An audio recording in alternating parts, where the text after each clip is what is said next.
नमस्कार। चलिए आज एक चुनाव को सिर्फ हार जीत के नजरिए से नहीं बल्कि जनता के एक बहुत गहरे संदेश के तौर पर समझते हैं। आज हम पड़ताल कर रहे हैं नेपा नगर की और उस जनादेश की जो आंकड़ों से कहीं बहुत ज्यादा कहता है। सियासत में नंबर कहानियां सुनाते हैं, कुछ नंबर फुसफुसाते हैं, कुछ बोलते हैं, लेकिन 44,805 ये नंबर एक दहाड़ है। ये एक पूरे चुनाव क्षेत्र की एक साथ गूंजती हुई आवाज है। तो सवाल ये उठता है कि इतने बड़े अंतर का असली मतलब क्या है। हमारा मकसद सिर्फ इस आंकड़े को देखना नहीं बल्कि इसके पीछे की उस मानवीय सच्चाई को समझना है जिसका ये प्रतीक है।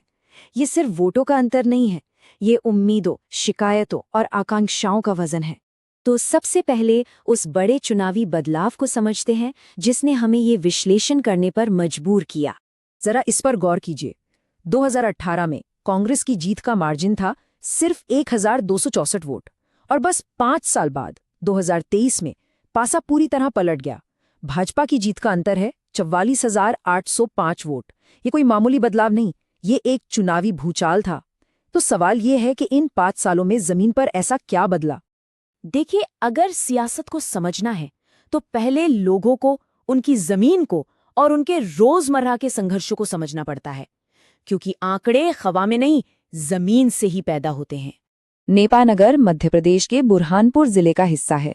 ये सिर्फ एक नक्शे पर एक जगह नहीं है, बल्कि एक जीती जागती पहचान है। यहाँ की सियासत को यहाँ की मिट्टी, यहाँ के जंगल और यहाँ का पानी ही तय करता है। अब ये आंकड़ा देखिए, ये बहुत कुछ कहता है। यहाँ 91% से भी ज्यादा आबादी गांवों में बसती है। इसका सीधा मतलब ये है कि यहाँ जिंदगी का ताना बाना खेती, जंगल और मौसम के आसपास ही बुना जाता है। यहाँ की जरूरतें और प्राथमिकताएं शहरी इलाकों से बिल्कुल अलग हैं। और ये है इस क्षेत्र की सबसे बड़ी सच्चाई। नेपा नगर अनुसूचित जनजाति यानी एसटी समुदाय के लिए आरक्षित सीट है। यहाँ की लगभग 57% आबादी आदिवासी समुदायों से है। तो जाहिर है उनकी चिंताएं, उनके मुद्दे और उनकी उम्मीदें ही यहाँ के राजनीतिक नतीजों की दिशा तय करती हैं। तो सबसे जरूरी बात यह है कि यहाँ के लोगों के लिए सियासत का असल मतलब है जल, जंगल और जमीन। उनकी रोजी रोटी, जमीन के पट्टे, पीने का साफ पानी और बिजली का सवाल ही असली चुनावी मुद्दा बनता है। तो जमीन की हकीकत तो हमने समझ ली। अब चलिए उन ऐतिहासिक आंकड़ों पर भी नजर डालते हैं जो इस कहानी को और भी साफ कर देते हैं। ये टाइमलाइन बहुत दिलचस्प कहानी बताती है। नेपा नगर एक स्विंग सीट रही है, मतलब यहाँ के वोटर किसी एक पार्टी से बंध कर नहीं रहते, वो हर चुनाव में अपने फैसले बदलते रहे हैं। ये पैटर्न साफ दिखाता है कि यहाँ के मतदाता काम और नतीजों के आधार पर वोट करते हैं, किसी पार्टी की विरासत पर नहीं। और 2023 की जीत का पैमाना देखिए। भाजपा को लगभग 55% वोट मिले, जबकि कांग्रेस सिर्फ 33% पर सिमट गई।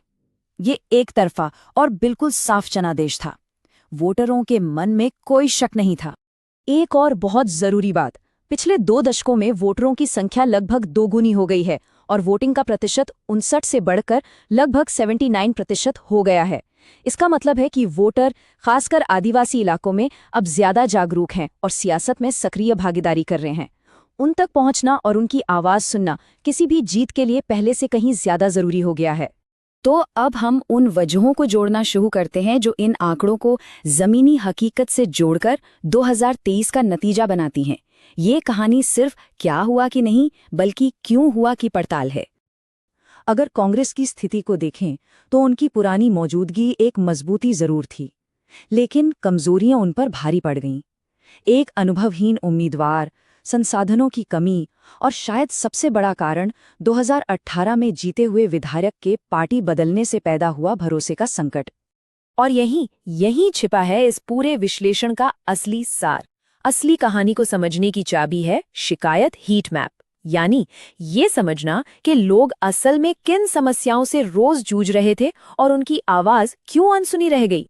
ये वो मुद्दे हैं जो नेपा नगर के लोगों के लिए सबसे ज्यादा मायने रखते थे। ये सिर्फ पॉलिसी की बातें नहीं हैं, बल्कि ये रोजमर्रा के जीवन और सम्मान की लड़ाई थी। सोचिए, लगभग 8,000 जमीन के पट्टे रद्द होना, पीने के पानी और बिजली का न होना, नौकरियों की कमी, ये वो शिकायतें थीं जिनका समाधान जब नहीं मिला तो वो धीरे धीरे गुस्से में बदल गई। इस एक लाइन में हजारों परिवारों का दर्द, उनका डर और उनका गुस्सा छिपा है। जमीन का एक टुकड़ा उनके लिए सिर्फ जमीन नहीं होता, वो उनकी पहचान है, उनकी सुरक्षा है और उनके भविष्य की गारंटी है। और जब वो छीन जाता है तो जनादेश के जरिए जवाब मिलता है। हमारे लोकतंत्र की बुनियाद ही संवाद पर यानी बातचीत पर टिकी है। इसका मतलब है लोगों की बात को सम्मान के साथ सुनना और जिम्मेदारी से जवाब देना। यही हर नागरिक की गरिमा को बनाए रखने का तरीका है। जब यह संवाद टूटता है तो जनता जनादेश के जरिए अपनी बात कहती है। तो अब सिर्फ समस्या के विश्लेषण से आगे बढ़कर समाधान की एक रूपरेखा पर बात करते हैं। ये एक ऐसा ब्लूप्रिंट है जो किसी भी ऐसे नेता के लिए है जो सच में अपने क्षेत्र की सेवा करना चाहता है। भरोसा दोबारा बनाने के लिए पहले 90 दिन सबसे अहम होते हैं। पहला कदम है एक सुनवाई यात्रा, यानी हर गांव जाकर लोगों की शिकायतें सीधे सुनना। दूसरा कदम जमीनी स्तर पर संगठन बनाना, ताकि लोग खुद को इस प्रक्रिया का हिस्सा महसूस करें। और तीसरा, हर समुदाय से उनकी जरूरतों के हिसाब से जुड़ना। इस ब्लूप्रिंट का मूल सिद्धांत बहुत साफ और सीधा है। असरदार शासन का मतलब सिर्फ और सिर्फ लोगों की सबसे जरूरी समस्याओं को हल करना है। तो शासन का वादा सीधे तौर पर लोगों की शिकायतों का जवाब होना चाहिए। अगर मुद्दा रद्द पट्टों का है तो समाधान भूमि न्याय का वादा है। पानी की कमी है तो समाधान हर घर नल से जल की गारंटी है। बिजली, स्कूल, नौकरियां, हर शिकायत का एक सीधा और ठोस जवाब ही विश्वास बनाता है।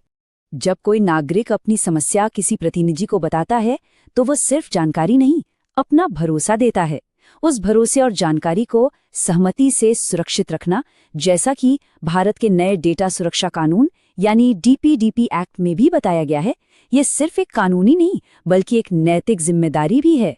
और अंत में चलिए इस एक क्षेत्र के विश्लेषण से एक बड़े नजरिए की तरफ चलते हैं, एक नई तरह की जन सेवा की राजनीति के लिए। ये याद रखना सबसे जरूरी है, चुनाव जीतना मंजिल नहीं है, ये तो बस सेवा करने की जिम्मेदारी की शुरुआत है। जनादेश ताकत नहीं, एक कर्तव्य है। और हम इस एक जरूरी सवाल के साथ अपनी बात खत्म करते हैं। क्या कोई भी नेता 44,805 वोटों के इस भारी अंतर को अपनी जीत का तमगा समझेगा, या फिर इसे 44,805 लोगों की उम्मीदें और पूरे किए जाने वाले वादे मानेगा? इसी सवाल का जवाब भविष्य की राजनीति की दिशा तय करेगा। यदि आप एक जन केंद्रित नेता बनना चाहते हैं और अपने निर्वाचन क्षेत्र का उत्थान करना चाहते हैं, तो blueprintstrategies.ai से mgr@blueprintstrategies.ai पर संपर्क करें या 08042041602 पर कॉल करें। राजनीति से परे उद्देश्य।